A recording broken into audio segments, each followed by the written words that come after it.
किसी को कोई क्वेश्चन हो तो पूछ सकता है। मैम मैम ऑफलाइन क्लास तो स्टार्ट हो गई है, लेकिन जो बच्चे स्कूल नहीं आ पा रहे हैं उनकी पढ़ाई कैसे होगी? राहुल के पापा ने तो साफ मना कर दिया स्कूल आने से। अरे तुम उसकी टेंशन मत लो, वो अभी भी टीचमेंट ऐप के द्वारा हमारे साथ लाइव है। शहर शहर गांव गांव अब टीचर्स ले रहे हाइब्रिड क्लास टीचमेंट के यूनिक फीचर्स के साथ। तो स्वागत दोस्तों एक बार फिर से हमारे YouTube चैनल पर एक और नई वीडियो के साथ। आज हमारे पास जीव विज्ञान का कक्षा 11th का एक क्वेश्चन पेपर है जो हमने बहुत इंपॉर्टेंट बनाया है। इकाई के हिसाब से लिया गया है क्वेश्चन। इकाई 1 में से अध्याय 4 और 3 का 3 और 4 का लिए तो 4 अंक के प्रश्नों के उत्तर हैं सीधे सीधे। उसमें कोई ऐसा ऑब्जेक्ट टाइप और वो खाली स्थान और असत्य सत्य नहीं डाला गया है। पहले मैंने एक वीडियो बनाई थी उसमें ये सारी चीज़ें मिल जाएंगी। वो वीडियो विजिट करें, आप मेरा चैनल विजिट करें और वीडियो देखें। और बहुत इंपॉर्टेंट क्वेश्चन पेपर है, बहुत ही इंपॉर्टेंट क्वेश्चन पेपर है। उसमें चांसेस हैं लगभग 70% क्वेश्चन आने के, 70 to 80% क्वेश्चन उसमें से आ सकते हैं। प्लीज़ उसको जरूर देखें, बहुत इंपॉर्टेंट है वो। मैं आपको बता देता हूँ 3 से 4 अंक वाले जो 4 अंक की क्वेश्चन पेपर आते हैं ना, वो बता देता हूँ क्या क्या आ सकते हैं। इसमें से आप कर जाएंगे तो आपका कंफर्म है कि आपका अगर 10 क्वेश्चन वो पूछेंगे तो आपके आराम से 8 क्वेश्चन तो बन ही जाएंगे। इसका मतलब है 80% तो आपका बन जाएगा इसमें से। चलिए शुरू करते बिना किसी देरी के। मैं आपको साथ में आंसर भी बताते रहूँगा मैं, ताकि वो आप उसका एसएस लेके स्क्रीनशॉट लेके आप स्क्रीनशॉट लेके आप याद कर सकें या फिर उसको लिख लें अपने फेयर कॉपी में, उसके बाद याद कर लें। और भी काफ़ी टाइम है और मुझे यकीन है, मुझे आशा करता हूँ मैं कि आप ये करेंगे और अच्छे नंबर पाएंगे। चलिए शुरू करता हूँ। तो पहला क्वेश्चन है कि बेथम एवं हुकर वर्गीकरण पद्धति के दोष लिखिए। बेथम एवं हुकर दोष लिखना है अपने को। तो ये आपके आंसर्स हैं, देख लीजिए। काफ़ी लॉन्ग, ऐसा नहीं है कि काफ़ी छोटा बनेगा क्वेश्चन पेपर, थोड़ा सा लॉन्ग है तो वीडियो के अंत तक बने रही, क्योंकि इसमें बहुत इंपॉर्टेंट क्वेश्चन है। इसमें से बताया मैंने आपको 10, इसका मतलब 10 ही नहीं है, हो सकता है 15-16 भी हों। उसमें से आपको आराम से 10-12 क्वेश्चन फंस जाएंगे। आप बिना टेंशन के इसको पढ़ लीजिए और पढ़ के जाइए आराम से, आप पास हो पाएंगे। पास से मतलब बहुत अच्छे मार्क्स ला पाएंगे आप। 80 में से आप 70 के लगभग लाएंगे अगर आपने जो मेरे दोनों वीडियोस देखे हों, एक ओटी वाले भी और ये सारी चीज़ें। चलिए बता देता हूँ आपको। पहला है कि केवल एक प्रमुख लक्षण या कुछ लक्षणों के आधार पर अधिकांश पौधों को कृत्रिम रूप में कुछ बड़े पादप समूह में विभाजन कर दिया गया है। इसके परिणाम स्वरूप अनेक निकट संबंधी पादप कुल एक दूसरे के काफ़ी दूर व्यवस्थित हो गए हैं। एक पहला तो यह, दूसरा है पादप समूह के रूप में। ये आप देख लीजिएगा, इंपॉर्टेंट है काफ़ी। मैं आपको बताते जा रहा हूँ, आंसर्स भी बताते जा रहा हूँ। आप उसकी एसएस ले सकते हैं, टाइम दूंगा मैं उतना कि आप एसएस ले सकें आराम से। चलिए आगे बढ़ते हैं। अगला क्वेश्चन है, दूसरा क्वेश्चन की बात करते हैं। अंतर बताना है किस किस में है, कार्डेट्स और नॉन में। तो आपने अंतर देख लिया है, कार्डेट्स और नॉन में आप देख लीजिए। एसएस ले लीजिए, इसका स्क्रीनशॉट ले लीजिए। 3 अंतर है, ज़्यादा है नहीं। ये क्वेश्चन से पूरा आराम से अच्छे से पढ़ लीजिए। मैं आपको थोड़ा सा और इसको समझा देता हूँ। इसमें किसी न किसी अवस्था में नोटोकार्ड पाई जाती है, किसी भी अवस्था में नोटोकार्ड पर इसमें अनुपस्थित रहती है, हमेशा नोटोकार्ड अनुपस्थित रहती है। इसमें तंत्रिका रज्जु पृष्ठ भाग में होती है तथा खोखली होती है। और इसमें तंत्रिका रज्जु नर्व भाग में होती है, नर्व कॉर्ड अधर भाग में होती है। अधर बोल सकते हैं, फिर नर्व कॉर्ड बोल सकते हैं इसको। अधर भाग में होती है और तथा ये ठोस होती है। खोखली होती है बट ये ठोस होती है, उल्टा है इसका। आगे बढ़ते हैं, तीसरे की बात कर लेते हैं कि इसमें गिल दरारें पाई जाती हैं, पर इसमें गिल दरारें नहीं पाई जाती। चलिए अगले क्वेश्चन को चलता हूँ। अगला क्वेश्चन क्या कहता है? अगले क्वेश्चन है कंडीशन के आर्थ्रोपोडा संघ के लक्षण लिखिए। आपको आर्थ्रोपोडा संघ के लक्षण लिखना है। नॉर्मल बता देता हूँ। इनका हेड तथा थ्रोट, वक्ष बोलते हैं, थ्रोट मीन्स गला ही बोलते हैं, तथा उदर में विभक्त होता है। ठीक है, इनका सिर वक्ष उदर में विभक्त होता है। अगला इनका बाह्य कंकाल काइटिन नामक कार्बोहाइड्रेट का बना होता है। काइटिन एक प्रोटीन भी होता है, काइटिन एक कार्बोहाइड्रेट भी होता है। काइटिन कई प्रकार की चीज़ें होती है, बना होता है। ठीक है, आगे चलते। काइटिन नामक प्रोटीन भी होता है। इसमें इनमें गमन हेतु संधि युक्त पाद पाए जाते हैं। कुछ सदस्यों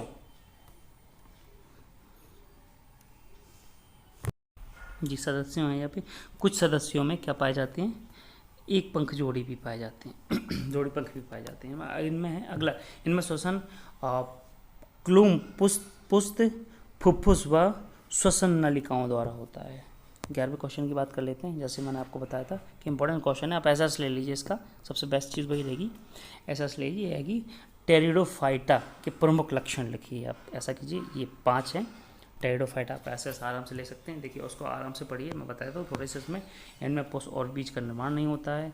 इनमें संवहन ऊतक, जाइलम एवं फ्लोएम में बांटा होता है। ओके, इनका शरीर जड़ तना, कुल मिला के बाद ये टेरिडोफाइटा में क्या क्या आ सकता है, पादप पूरा आ जाएगा आपका फुल, क्योंकि पादप के जितने भी है ना सारे के सारे पादप के ही लक्षण है ये। आप ऐसा ले लीजिए। आगे बढ़ते हैं, अगला क्वेश्चन देख लेते हैं। अगला क्वेश्चन है चमगादड़ एवं व्हेल स्तनधारी प्राणी है, इस कथन को सत्यापित कीजिए, क्यों ये स्तनधारी में रखे गए हैं। आपको बता देता हूँ, थोड़ा थोड़ा ऐसे एसेस लीजिए, इसका स्क्रीनशॉट सबसे बेस्ट चीज़ है, पढ़ लीजिए एक बार, आपको याद ही हो जाएगा। बता देता हूँ उसमें क्या है। ये कशेरुकी होते हैं, ये नवजात को दूध पिलाते हैं। दो इस पे कशेरुकी होते हैं, साथ में नवजात को दूध पिलाते हैं, इस मतलब स्तनधारी होते हैं। इसीलिए ये क्या होता है, स्तनधारी प्राणी में माने जाते हैं। ठीक है, क्या विशेषता, इनके शरीर में बाल होना, कान होना, कान के मध्य भाग में 3 हड्डियां तथा ये नियततासी होते हैं। स्तनधारी जीव यूरिया उत्सर्जित करते हैं, जैसे मानव की बात करें, मानव सेम ऐसे लक्षण होते हैं ऐसे में, इसीलिए इसको अपनी व्हेल को और एवं चमगादड़ को स्तनधारी में रखा है। अगला क्वेश्चन के देख लेते हैं। अगला क्वेश्चन क्या है, छोटा ही है, विषम बीजाणुता क्या होता है। विषम बीजाणुता, तो आंसर आपका विषम बीजाणुता का अर्थ है कि पौधे में 2 प्रकार के बीजाणु मिलाना जो आकारकी व कार्यकी में होते हैं, आकारकी या फिर कार्यकी में होते हैं। चलिए आगे बढ़ते हैं। अगला क्वेश्चन, ब्राइटोफाइडम टेरिडोफाइडा में आपको अंतर देखना है, तो मैं आपको बता देता हूँ ये अंतर है। इसका आप एसएस ले लीजिए, थोड़ा सा बता भी देता हूँ आपको। इनमें क्लोरोफिल उपस्थित होता है, बट इनमें कि दूसरे की बात करते हैं, ये जल तथा स्थल दोनों में उगते हैं, पर इनमें क्लोरोफिल नहीं होता है। ठीक है, आगे बढ़ते हैं। ये नम ठंडे छायादार होते हैं, ये सब बराबर है। ये वाली एक्स्ट्रा हो गया, कोई बात नहीं है, लेकिन आप ऐसा ले लेंगे समझ जाएंगे क्या होता है। इनमें अलैंगिक तथा लैंगिक 2 प्रकार के जनन होते हैं। इनमें शरीर, जड़, तना तथा पत्तियों में, ये कुल मिला के बाद ये टेरिडोफाइटा में भी आपको बताया पादप में आ जाता है, पूरा पादप में आ जाता है, पादप की लक्षण है। ब्राइटोफाइटा की मैंने कहा बोला था, इनमें जनन अंग पाए जाते हैं, इन दोनों प्रकार के जनन होते हैं। इनमें संबंध ऊतक उपस्थित नहीं होते हैं, बट इनमें जाइलम फ्लोएम दोनों होते हैं। संबंध जो जाइलम फ्लोएम होते हैं वो संबंध ऊतक होते हैं। ऐसे ले लीजिए आप, बहुत अच्छी है। और चौथे का ये लास्ट वाला। आगे बढ़ते हैं, आगे है अपना इकाई दूसरे की बात कर लें थोड़े से। इकाई दूसरे की बात करते हैं, इसमें अध्याय लिया है 5, 6, 7, पूरा हाल दे दिया है हमने इसमें। ऐसे ले सकते हैं आप स्क्रीनशॉट लेके, सबसे बेस्ट चीज़ वही स्क्रीनशॉट लेके उसको याद कर लीजिए। क्वेश्चंस मैं आपको बताते जा रहा हूँ। क्वेश्चंस ये हैं, पहला ही क्वेश्चन देख लेते हैं आपका, वाहिका एवं वाहिनियों में क्या अंतर है। वाहिका ये हो जाएंगी आपकी, वाहिनियाँ ये हो जाएंगी आपकी।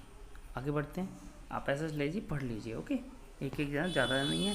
ये आगे अस्थि तथा उपास्थि में क्या अंतर है, ये अस्थि एवं उपास्थि में क्या अंतर है, ये भी आप ऐसे ले लीजिए। आगे बढ़ते हैं, बहुत इंपॉर्टेंट क्वेश्चन है, बने रहिए वीडियो के अंत तक बने रहेंगे तो ये मान लीजिए आपके, मैंने बोला 80 में से आपके लगभग 70+ ही आएंगे, इसलिए वीडियो के अंत तक बने रहिए। साथ में अगर वीडियो पसंद आ रहा हो तो प्लीज़ इसको लाइक कीजिए, साथ में चैनल को सब्सक्राइब करना बिल्कुल ना भूलें।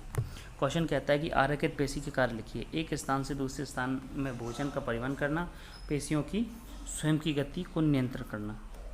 ओके, आगे बढ़ते हैं। अगला है टेंडल लिगामेंट में अंतर। टेंडल क्या होता है, लिगामेंट क्या होता है। आगे है इसका एसएस ले लीजिए। आगे है रुधिर के कोई 4 कार्य लिखना है। कार्य लिख दो, 4 लिख दो, 5 लिख दो। क्या कहता है, ऊतक को ऑक्सीजन पहुंचाना, ठीक है, पोषक तत्वों के ले जाने के लिए ग्लूकोज, जैसे ग्लूकोज, अमीनो एसिड, अम्ल, वसा, इन सब चीज़ों को ले जाना। उत्सर्जी पदार्थ को बाहर निकालना, जैसे यूरिया, कार्बन डाइऑक्साइड तथा प्रतिरक्षा कार्य करना। ये सारे कार्य हैं ब्लड के। आगे बढ़ते हैं, लसिका क्या है, आपको पता है लसिका क्या है, लार जिसको हम बोलते हैं, अपनी भाषा में हम बोलते हैं लार। तो ये है, इसका भी एसएस ले लीजिए। लसिका क्या है, इसका आपको पहले परिभाषा देनी, उसके बाद कार्य देने। कार्य क्या होते हैं, ये अपने भोजन को लसलसा बनाती है ताकि वो आहार नाल से जाके अपने स्टमक में जा सके आसानी से। नहीं तो अगर लसिका ना बने तो दिक्कत आती है खाना खाने में, खाना खा के उसको आहार नाल के द्वारा पेट तक ले जाने में, भोजन पहुंचाने में। इसलिए लसिका बहुत ज़्यादा ज़रूरी है। हानिकारक पदार्थों को बाहर निकालती है, जैसे इसमें लिखा हुआ है। लसिका ग्रंथियाँ जैसे विशाल हानिकारक पदार्थों को बाहर निकाल लेती हैं लसिका। आप इसका एसएस ले लीजिए। आगे बढ़ते हैं, अगला है जिसके प्रकार दे दिए। पुष्प विन्यास क्या है, इसके प्रकारों का चित्र सहित वर्णन कीजिए। पुष्प विन्यास क्या है, पुष्प की कली अवस्था में बाह्य दलों अथवा परिदलों के आपसी संबंध को पुष्पदल विन्यास कहते हैं। प्रकार होते हैं कोश स्पर्शी, कोर स्पर्शी, व्यवस्थित, कोर छाछी, पंचक प्रकार के विन्यास पाए जाते हैं। अगला है 5 अंकीय प्रश्न ऐसे आते हैं कि न्यूरॉन क्या है, संरचना सहित लिखिए। न्यूरॉन के कार्य बता दी। न्यूरॉन होता क्या है मैं आपको बता देता हूँ। कार्य आपको क्या है कि आपको चित्र आपको खुद बनाना होगा। संरचना एवं कार्य संरचना आपको बतानी होगी। तंत्रिका कोशिका, तंत्रिका तंत्र में स्थित एक उत्तेजनीय कोशिका, वो क्या होती है, न्यूरॉन। कार्य होता है इस कोशिका का कार्य मस्तिष्क से सूचना का आदान प्रदान और विश्लेषण करना। यह कार्य एक विद्युत रासायनिक संकेत के द्वारा होता है। चलिए आगे बढ़ते हैं। आपका क्वेश्चन है कैंचुओं के आहार नाल का स्वच्छ नामांकन चित्र बनाना, या फिर आप 15वां क्वेश्चन नहीं है, आगे का है 16वां क्वेश्चन है कि रक्त का संगठन व कार्य लिखिए। अभी मैंने रक्त बताया था, थोड़ा सा संगठन व कार्य लिखना कैसे कैसे बनता है थोड़ा सा बता देता हूँ आपको मैं इसमें कि प्रोटीन और कौन कौन सी, जिसमें एल्बुमिन प्रोटीन, लेबुमिन प्रोटीन, थ्रोम्बोमिन प्रोटीन और फाइब्रोनेजन प्रोटीन पाए जाते हैं। लगभग 8%, 91% उसमें जल होता है। बता दिया आपको। इसका स्क्रीनशॉट लेके अच्छे से लिया होगा आपने, मुझे उम्मीद है आराम से बिल्कुल याद कर सकते हैं इसको। अगला है कि रेखित एवं अरेखित पेशी में अंतर बताइए। ये आपको मैं बता देता हूँ। ये आपके 5 हैं, आप आराम से ऐसा लेके इसको स्क्रीनशॉट लेके आप लिख सकते हैं और इसी में से पढ़ सकते हैं। नॉर्मल चीज़ है, कोई ज़्यादा टफ चीज़ नहीं है। आगे बढ़ते हैं, अगले क्वेश्चन की बात करते हैं। तो आज की वीडियो में इतने ही हैं क्वेश्चन, ज़्यादा नहीं लिए थे मैंने, बहुत इंपॉर्टेंट ही क्वेश्चन लिए मैंने, 10-12 ही क्वेश्चन है, ज़्यादा नहीं है। तो अगर आप पूरा पढ़ते हैं तो आपको 80 में से आपको 70 चांसेस हैं कि 70+ ही हो गए। 70 तो कंफर्म ही है कि हाँ हो जाएंगे, लेकिन आपको दोनों वीडियो देखनी होगी। अगर आपको वीडियो पसंद आए तो इसको लाइक कीजिए, साथ में चैनल को सब्सक्राइब ज़रूर कर दीजिए। धन्यवाद।